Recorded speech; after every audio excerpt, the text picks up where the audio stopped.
most people allow the current circumstances in front of them to tell them why they can't do things. Because you might work or live in a community that doesn't have the financial resources or education resources. And there's something about the mindset that we have as a community, I feel, of feeling like people owe us something. To your point about not always holding each other accountable, not being able to trust each other in business. Those are things I think that we have to look at equally and not feel like, because even when we talk about, the work around prisons, I do, work obviously around prison reform as well. Where do we sit to say, I can do this for you and with you, right? How do we get over this crabs in the barrel mentality? Because I have to bring it back, not to make it personal, because if it wasn't me in the last few weeks, it could be you next.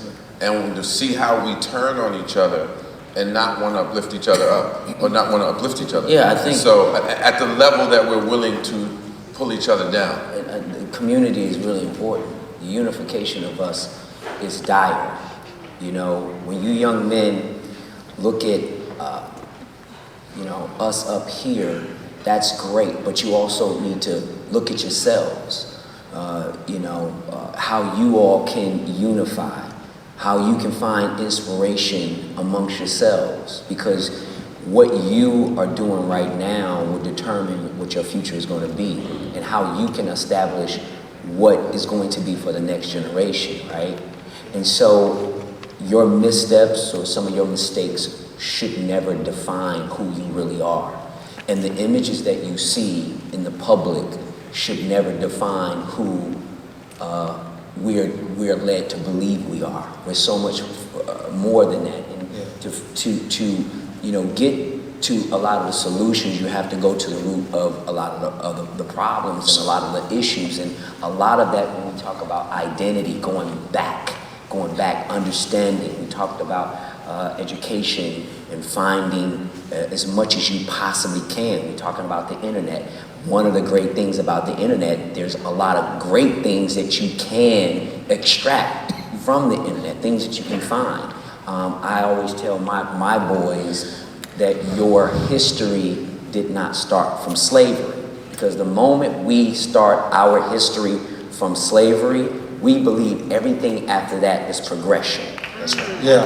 Right? That's right. And there's so much more to us, to that. And as Malik was saying, we have to look to each other, to join forces. There's a healing process and a connection that is what we need to do consciously to create our own destinies. We have to have our own independent mind. We're critical thinkers. We need to also take the lens off of what we've been taught from others. We've been taught to see ourselves through other people's lenses. Yeah. And we accept that with mockery, and we begin to mock our own mockery.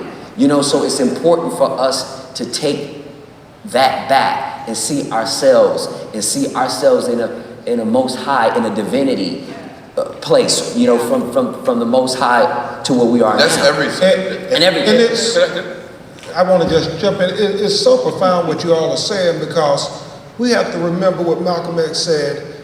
He said TV is one of the most powerful drugs ever invented, because those images get in your subconscious, and they kind of like what Malik was saying about how you talk to each other.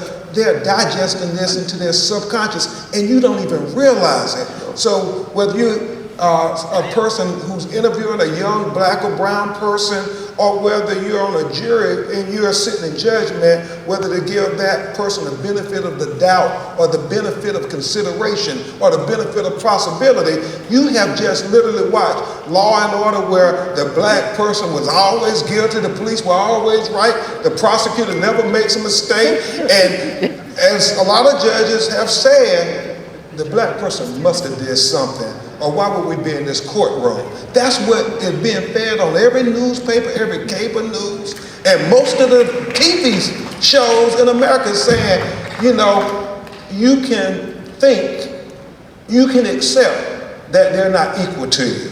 And so we have to tell our young people, every time this racist criminal justice system tries to define them as a convicted felon, where they become, for lack of a better word, like the walking dead, they just haven't got the death certificate yet. We got to object and say, no, we're not going to let this racist criminal justice system define you. You are loved, you're a child of God, you can be somebody, you're the best we have to offer in the future, and you reject all those images. And we have to do that constantly, because one negative image, one negative thing, they can say 30 good things. That one negative thing, people will believe that. So we just have to constantly reinforce our young people that you are special.